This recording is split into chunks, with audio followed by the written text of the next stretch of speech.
Assalamualaikum warahmatullahi wabarakatuh. Saya Jihan Sabila di sini akan membawakan materi terkait subbab pelaksanaan tindak ujaran. Langsung saja kita masuk pada penjelasannya. Pelaksanaan tindak ujaran merupakan komprehensi kedua, yaitu melakukan suatu tindak ujar. Setelah pada komprehensi yang pertama, kita memahami suatu bunyi atau ujaran dari orang lain. Sebuah ujaran itu terdiri dari 3 unsur. Yang pertama adalah unsur tindak ujar. Tindak ujar umumnya berupa kalimat, anak kalimat, ataupun kata. Ketika dalam kehidupan sehari-hari, saat kita berbicara atau orang lain mengajak kita berbicara, itu merupakan bentuk dari tindak ujar. Seorang ahli yang bernama Searle mengemukakan bahwa tindak ujar terdiri dari 5 bentuk. Yang pertama adalah representatif.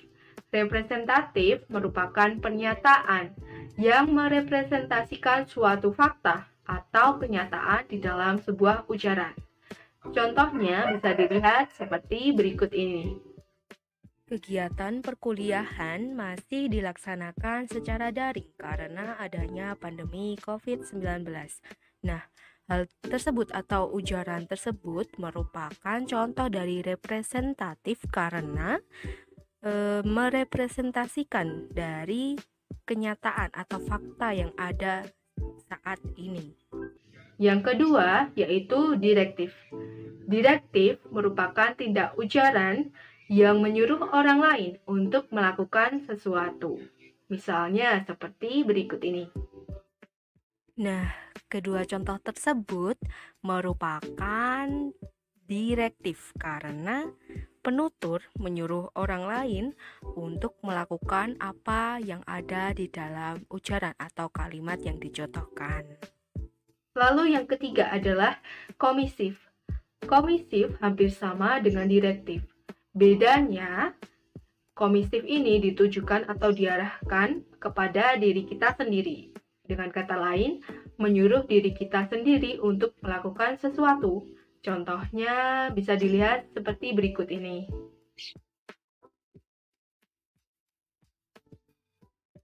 Yang keempat adalah ekspresif. Ekspresif merupakan tindak ujaran yang dilakukan untuk menyatakan suatu perasaan, pikiran, ataupun keadaan psikologis seseorang tentang sesuatu.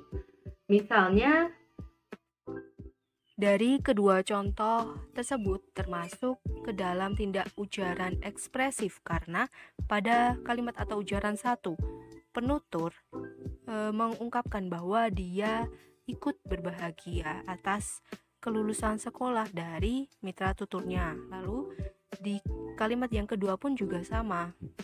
Lalu yang terakhir, yang kelima adalah deklaratif atau yang kita kenal sebagai perintah. Nah, deklaratif ini menyatakan suatu keputusan dengan syarat penuturnya harus memiliki wewenang atau hak dan juga ujaran yang diucapkan itu harus berada di waktu yang tepat. Misalnya, nah, contoh tersebut merupakan tindakan deklaratif karena seorang hakim ini memiliki wewenang di dalam sebuah pengadilan. Jadi, dia bisa memutuskan sebuah perkara terkait dengan keadilan dan menentukan hukuman. Unsur yang kedua dari sebuah ujaran yaitu muatan proposisi. Proposisi terdiri dari predikasi dan juga argumen yang mana terletak pada sebuah ujaran atau kalimat. Nah, tujuannya itu untuk membentuk sebuah pengertian yang jelas atau kesatuan pikiran yang utuh. Dalam istilah sintaksis, proposisi ini dapat kita kenal sebagai predikat dan juga subjek atau objek, itu yang argumen. Lebih jelasnya dapat dilihat di contoh berikut ini. Kata membaca merupakan predikasi karena berfungsi sebagai predikat. Lalu Anisa dan puisi itu berfungsi sebagai argumen dari subjek dan objek. Nah, lalu kenapa yang menjadi argumen adalah Anisa dan puisi? Karena jika tidak terdapat subjek ataupun objek dalam sebuah ujaran atau kalimat, itu akan menjadi rancu, yaitu tidak jelas. Unsur yang ketiga dari sebuah ujaran adalah muatan tematik. Muatan tematik merujuk pada ujaran yang terdiri atas informasi lama dan informasi baru. Umumnya susunan dari muatan tematik itu adalah informasi lama terlebih dahulu, setelah itu baru informasi yang baru. Contohnya dapat dilihat sebagai berikut ini.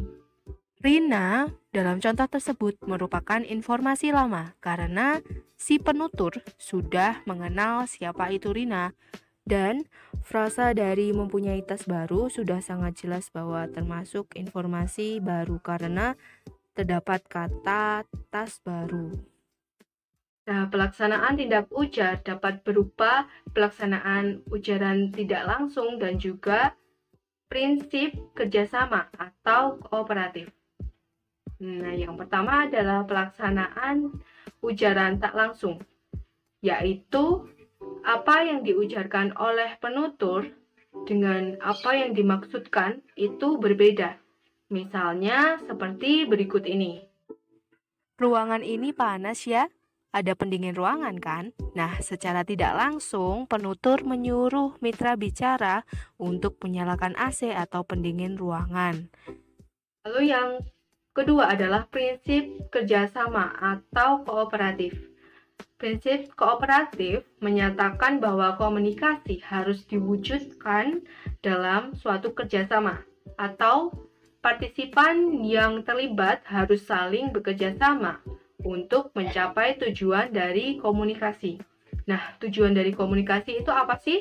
Tujuan dari komunikasi itu adalah apabila mitra bicara kita atau lawan bicara itu mengerti atau paham atas apa yang sedang dibicarakan. Seperti itu. Ada 4 macam prinsip kerjasama. Yang pertama adalah maksim kuantitas. Maksim kuantitas itu menyampaikan tuturan atau ujaran secukup-cukupnya saja, tidak berlebih-lebihan. Lalu yang kedua adalah maksim kualitas. Maksim kualitas menyampaikan ujaran yang sebenar-benarnya, yaitu sesuai faktanya. Dan yang ketiga adalah maksim relasi. Maksim relasi memberikan informasi yang relevan atau sesuai dengan kenyataannya, hampir sama dengan maksim kualitas tadi. Dan yang terakhir adalah maksim cara. Maksim cara menyampaikan informasi yang sejelas-jelasnya.